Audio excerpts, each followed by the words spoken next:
I'm Edward Warfield, the publisher of City Biz, and I'm honored today to interview Danny Rice, who is the president of Colliers Houston. Welcome, Danny. Thank you. Appreciate it. Thanks for having me. You recently moved from Colliers Central Florida to Houston. Tell us about the move.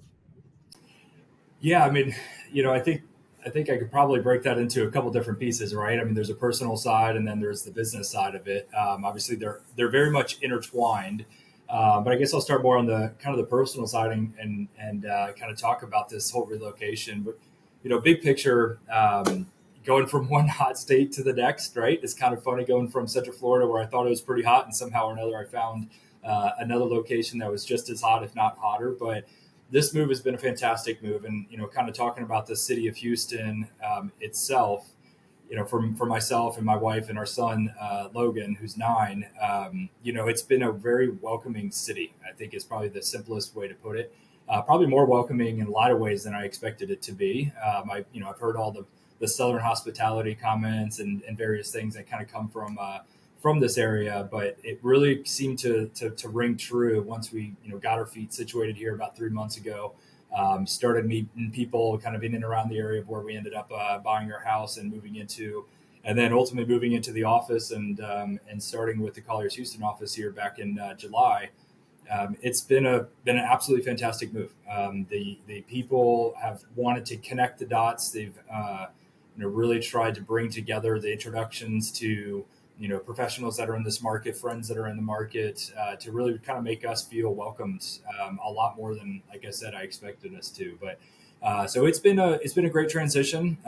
Big into golf, and so ultimately finding a community that had 2 golf courses and being able to get out on the course quite a bit more than I used to has been a nice perk.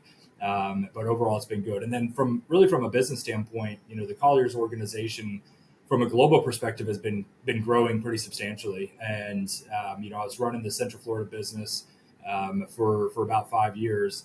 And coming here to Houston, it's a very similar-minded, similar structured group and size. And it really made that transition going from the Central and West Florida markets to Houston a lot easier, frankly, and a lot smoother than I expected it to be as well. And so overall, I mean, this move's been fantastic for me from a kind of a business and career standpoint, but also really from a family standpoint. We've absolutely loved being here. Last thing I'll say on that, just thinking about it, Orlando, which was home base for me in Florida, didn't have a lot of professional sports teams, right? We had the Orlando Magic. We didn't have a professional football team. We didn't have a professional baseball team. I grew up playing baseball, so it was kind of a bummer sometimes not having that. And then moving to Houston and having the Astros here, it's been fun to go to the games and kind of have something to root for and be proud of with the city. So it's been fun to be able to be part of something different in a bigger city. And can you provide a snapshot of Colliers Houston, the number of brokers, your expertise? Tell us, what does Colliers Houston look like? Yeah. So I think I said a minute ago, I mean, it's a pretty large office in terms of, a commercial real estate firm. It's really bunch of different service lines and focuses that we provide here as obviously our services to our clients in Houston. Really kind of a big piece of that is the brokerage division, which is what my main responsibility is as the president of this office. We've got roughly 125 or so people under the brokerage division. But if I add also a lot of our, kind of sister divisions, we've got a property management division, we've got a mortgage and debt and kind of finance division. We've got an appraisal and valuation division, a project management division. So all in from a Houston standpoint of all of the different verticals that we provide here, it's probably close to 200 people. We've got our main office just west of downtown in the Galleria area, which is where the majority of our people reside. But we've got another office up in the Woodlands, just north side of Houston, and then a real small satellite office in Sugar Land, kind of on the southwest side of it. So 125 people again on the brokerage side. And that really is made up of all the different asset types. So we've got roughly 85 or so brokers that are focusing on everything from leasing to investment sales to just owner user type of sales representation. We do landlord, tenant rep, and we do everything from industrial properties to retail properties, office. We've got a multifamily team. We do some niche focuses like car wash investments, We've also got a senior housing focus group and healthcare focus group. So really, when we think about this business and the growth it's had in Houston over the past 5 to 10 years or so, um, it's been a growth around diversity, around diversifying our different assets and types and focus to allow us to be able to kind of service all the different areas. And as you can imagine, obviously with the market and kind of going up and down and some of the nuances that we face, having a diversified business that way allows us to kind of ebb and flow with what's going on in the market and still have a very successful growing business. So I think big picture, this office probably has more room to grow, and we could probably talk a little bit more about that in a little bit. But overall, it's a very good group of people, 85 brokers and about 40 or so staff members that provide marketing, digital, creative, and technology type of support for this business. And can you tell us about the role of Patrick Duffy in the past and going forward? Yeah. So I'll probably go further back than maybe the intent of your question on that one, kind of thinking about Pat. So short and sweet, Pat has been the president of this office for a number of years and has done by far one of the best jobs of anybody that I know of being an amazing leader, mentor, and just a steward of the business and really creating a culture of happy and proud employees to work for Colliers here in Houston. What's kind of unique is he was running the Central Florida business when I got into the business back in 2005 and six, and in a very non-scripted, non-planned way. He was there when I started as an intern back in 2005 and six. Like I said, he hired me on as a GIS and research professional in the offices there. And then I think it was around 2009 or so is when he relocated to Houston and took on the presidency role here. And so it's kind of a funny story of the past that have been similar between he and I in terms of me now moving over to Houston. So his role today, he's kind of starting his process of retirement. He has had an amazing career, has been touched and worked with so many people in this office, but also in this industry. But it's time for him to start the next chapter of his life and really spend time with his wife, Sheila. And they're actually on a 30-day trip in Italy right now and spending time together and enjoying what the flexibility of the next chapter of his life is. He'll still be around as a broker. He's going to focus on investments and doing transactions. But really, it's been a big focus on finding a balance of enjoying life outside of work, but still, he's never going to quit. He's one of those guys that just loves to work. So he's going to be around, and I absolutely love having him around because people in this office respect him. They love him to death. And he's a good cultural guy to really continue to have a great culture here within the office. So he's going to be a broker. He's going to see what it's like to now have to produce. So it's going to be fun to see. So what are your responsibilities as president? And are you still involved in brokerage yourself? Yeah, I mean, technically, 95 to 98% of what I do is not focused on the day-to-day transactions. Even though, I am right now kind of the supervisor of the brokers technically and sign agreements. I'm working on getting my full broker's license as well. And so by way of that, yes, I'm involved with every transaction. And yes, I'm providing a lot of guidance, advice, and direction around how we handle transactions with our clients, nuances that come up, potentially ethical kind of decisions and everything. But I think if I were to kind of all encompass the role of the president of Colliers Houston, it's a role of many hats. It's a role of keeping our culture together first and foremost, and making sure that our employees are happy with where they work. We invest a lot of time and energy and money into our people, our office space, the resources, the technology, and really trying to make this a place where people are proud to work, where people are excited to come to the office, where people are excited to be creative and ultimately grow within Colliers. And so that's a huge piece of it. And of course, there's a business behind that, right? So the people are what make up the business at the end of the day. And if you have happy people that enjoy what they're doing, they're motivated, they're self-driven, and it's going to overall have a positive impact to the business. So we do have to obviously run a profitable business. We can't, have happy people in a business that's losing money. That doesn't work. And so part of my role is to make sure that first and foremost, we have happy people, good culture, run a business where we can obviously, enjoy the fruits of the labor that this business does afford us, and then ultimately have a profitable business at the end of the day. We are still a locally owned office within Colliers, so we've got 20 or 25 shareholders and partners within the organization. So there's a different responsibility here than maybe some other offices that are a corporately owned office that essentially allows us to be flexible, but we also have an inherent reason to be successful because we are partners in the business, and we've got shares, and we've got the kind of little skin in the game to make sure that we're all doing what's right in the best interest for all of our people here as well. So, and I've been nicknamed the cat herder. I've been nicknamed the psychologist. I've been nicknamed many different things because I think this role is one of everything, but it's really just staying connected with what's going on day to day, and making sure that we continue to evolve and continue to grow and just continue to be an organization that people are expected to have with the positive culture and positive people. So, can you highlight some of the recent deals done in Colliers Houston? Yeah, I mean, man, we do probably 1,000 transactions or so a year. So there's a significant amount of deals that go, obviously through our system. Some of the big ones that we've done and some of the more recent ones, I think it was in the headlines fairly recently. We sold the El Tiempo Cantina location.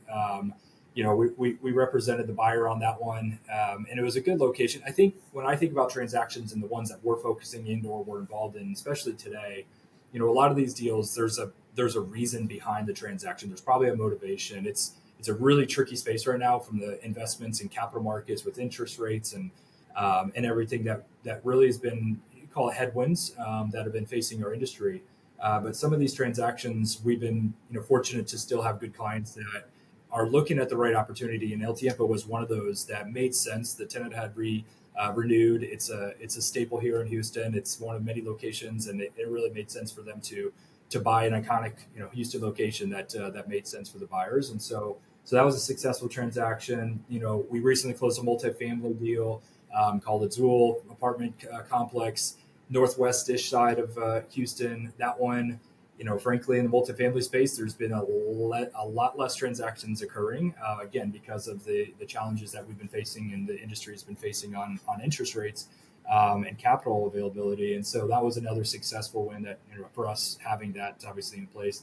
And then I could probably go through, we have a huge industrial team, and we've done anywhere from 100,000 square foot deals to 800,000 square foot build to suits. We've closed a couple confidential deals recently. That's land transactions that will become some future, 1 to 2 million square foot distribution centers.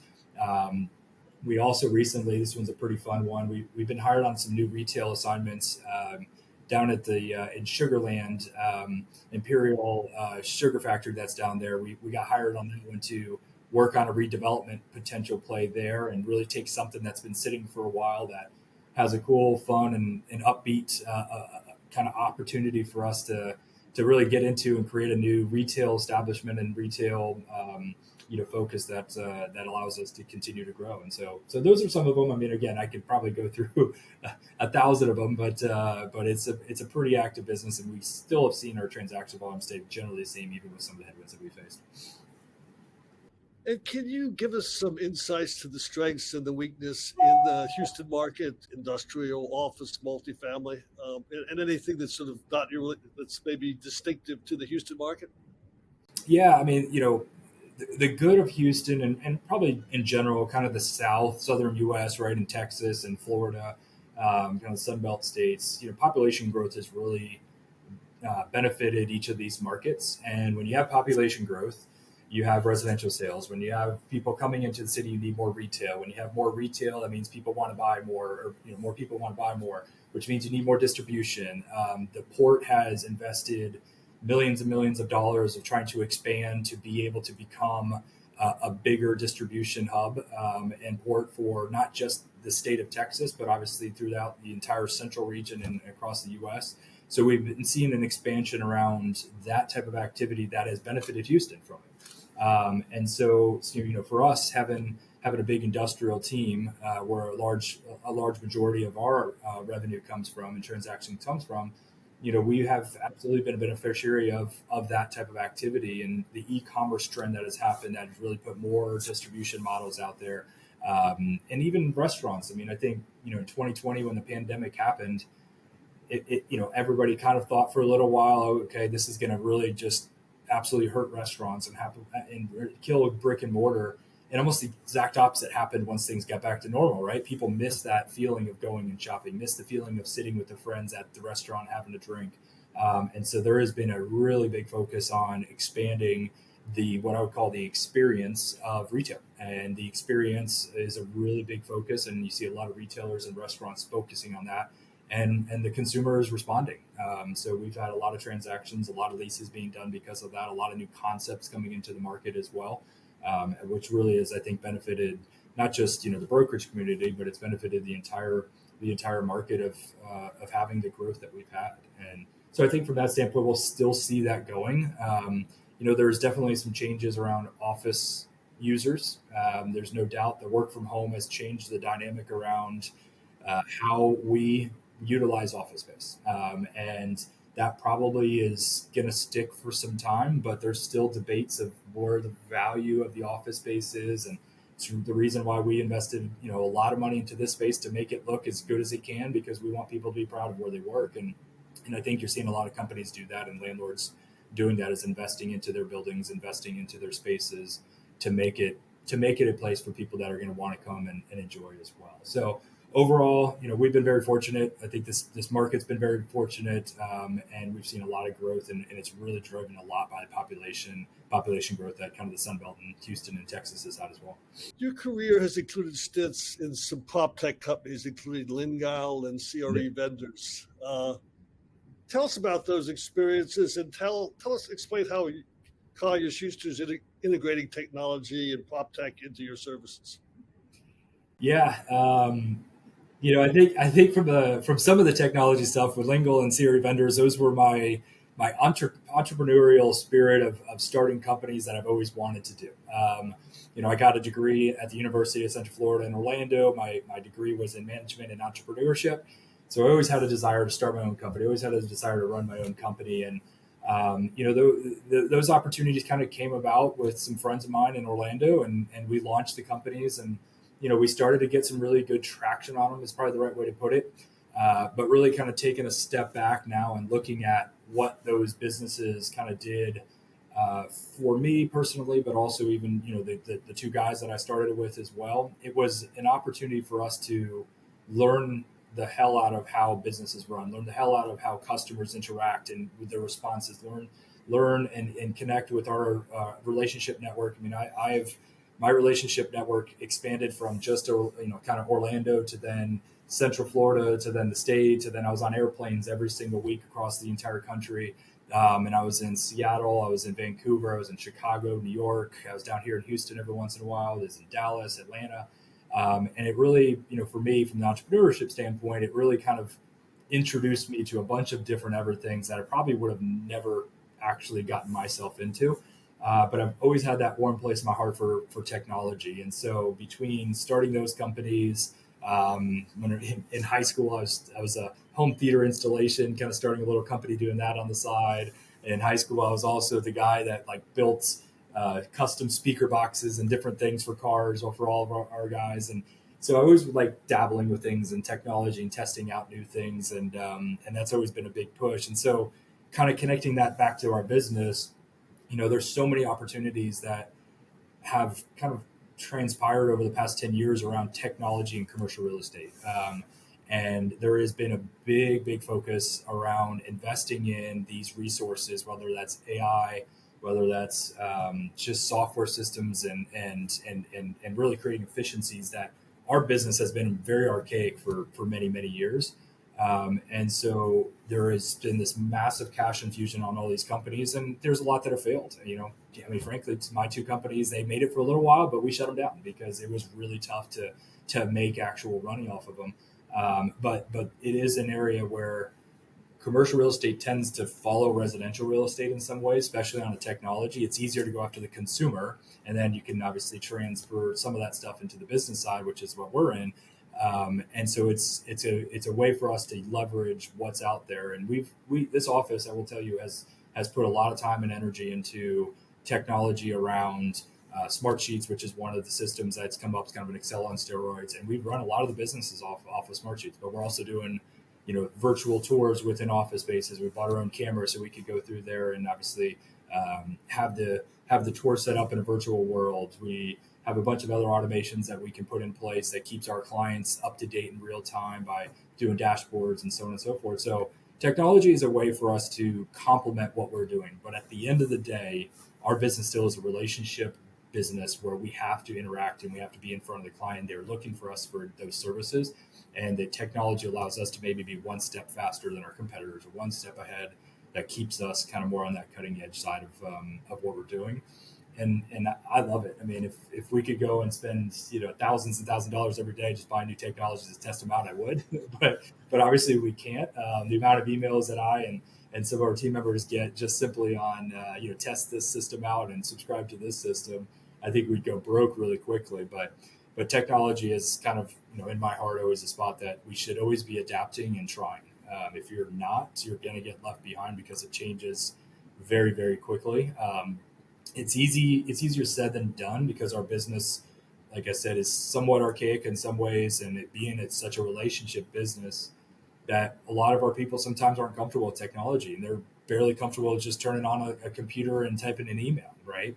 And so we've got this unique time right now where we've got the next generation of brokers and staff and people that really have adopted the way of technology, and you still got seasoned brokers that they don't need it. It's not been what they've needed over the years. They've got their relationships. And so there's kind of this transition going on where ultimately the technology is going to continue to drive what we do and how we interact with our clients and prospects and how we generate business.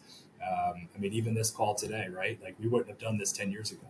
And by way of technology, we could sit on this call and have a great interview and great conversation around everything going on that we wouldn't have been able to do just 10 years ago. And, I compare it, and I'll use my phone as an example, but, the iPhone, when it came out, it truly evolved the way that not just society interacts, but even the way that we in our business interact, right? We can get real-time information on our phone at any given time by way of apps that have been created, by way of just data that is now readily available. So the question becomes, can you decipher that information and that data to create value out of it for obviously the clients? And that's how I think the hardest part sometimes with technology is not getting distracted by the shiny object, but being able to see the shiny object and create value out of that to ultimately create, obviously the relationships that is a big piece of this business. So I love technology. It's, those two companies really got me into it. And your enthusiasm is pretty obvious. I Brokerage could is go cool, but the technology, I can see you're slightly riled up. So question, so where are the growth plans for Colliers Houston? Where's it 5 years from today?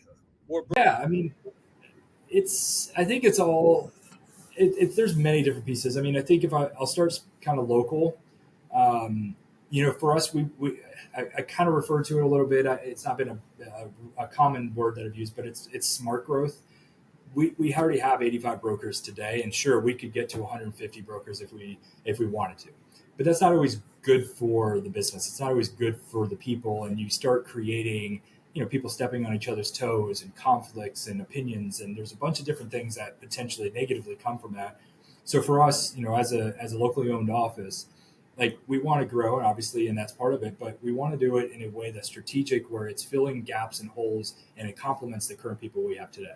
If we want to continue to grow, I'm perfectly fine saying no to the person that's going to hurt our culture to say goodbye to some revenue, right? Like it's much better to have people that are going to be here, that want to be here, and that are going to complement the people that are already here, and growing it that way than just growing it for the bottom line. It's not worth it in this business to do so. So we definitely have an opportunity to scale in some of our asset types. There's a couple of asset types that we're not as strong in. We don't have as strong of market share that we are focusing on. And then there is ancillary types of businesses, like for instance in Florida, we had a marina team, and it was a very niche business, but it's a very lucrative business as well as it relates to the investors and sellers and groups that are in that. Can we complement what we have today, which is no one in this office doing marinas, and partner up with the people out of Tampa that do that and create a deeper penetration into that market. Senior housing, we're about to bring on another senior housing broker here this week or next week. And that's another niche area that we've done some transactions on, but we're not a market leader on. So there's different areas that we can absolutely grow. In our project management business, you kind of mentioned that early on. We've got right now 3-4 people focusing on construction management, project management. That's another area that there is a significant amount of activity that happens in Houston that we're not capturing. So we could absolutely, with the right people, with the right groups, continue to evolve and grow that as well. And then from a big picture standpoint, even though we're a locally owned office, we're flying the Colliers global flag. And so we are local, obviously knowledge, but a global reach in terms of what we do. And Colliers Global has been significantly growing over the past 5 to 10 years and has been doing it very strategic. And if you even look at kind of the market cap or market valuation of Colliers' stock over the past 5 years, I think it's the fastest growing or most positive growth that it's had of all of the global firms that are out there. And that growth, as you can imagine, the more the global organization grows, the bigger the brand or the more recognition it gets, which also supports us at the local level here in Houston, because we become more known and there's connectivity between major markets across the U.S. and across the world that enable Houston as a international type of a market to be able to leverage that as well. So we do a lot of referral business throughout the network and throughout the U.S. And all of that just continues to help grow the local business as well. So it's a two-pronged approach. It's us locally doing our part to grow and the right people, the smart people, the smart growth type of strategy. And then it's the global growth that Colliers, as a great organization globally, has to also support us on our local growth initiatives as well. So is there any part of the Danny Rice story or the Colliers story that you haven't shared with us that you'd like to share with us? We know you play golf, you have a son, but is there anything else that you want to share with us? I think for me, it's passion. You kind of hinted the passion on the technology side, but I think it's just passion of our people and the group of people that we've got to make everybody successful, right? Like I love to obviously have the feeling of when I see someone close their first transaction, or when I see someone be very happy about a new relationship that they've built. And then how can I help them potentially with those types of, challenges or opportunities. So for me, that type of stuff, the passion of just working with people is a big piece of that for me. Yes, I'm a big golfer. My son is 9 years old. I hate to even have to admit it, but he beats me in golf all the time. He's a really good golfer at 9 years old.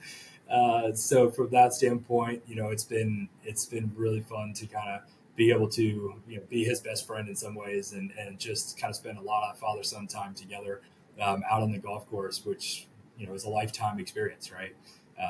So I think all of those different pieces really just make this opportunity being here within Houston exciting.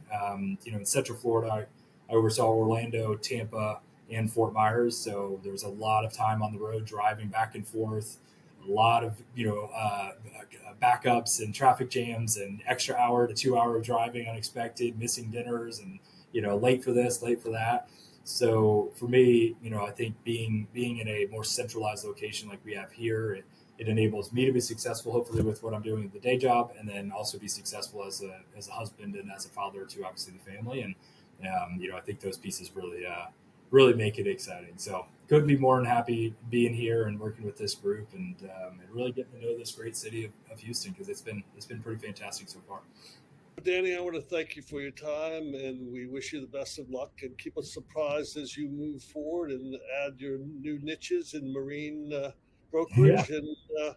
And make sure you try to hopefully beat your son in golf sometime in the near future. He's my motivation. Yeah, thank you for having me. I much appreciate it. And it was good to talk with you.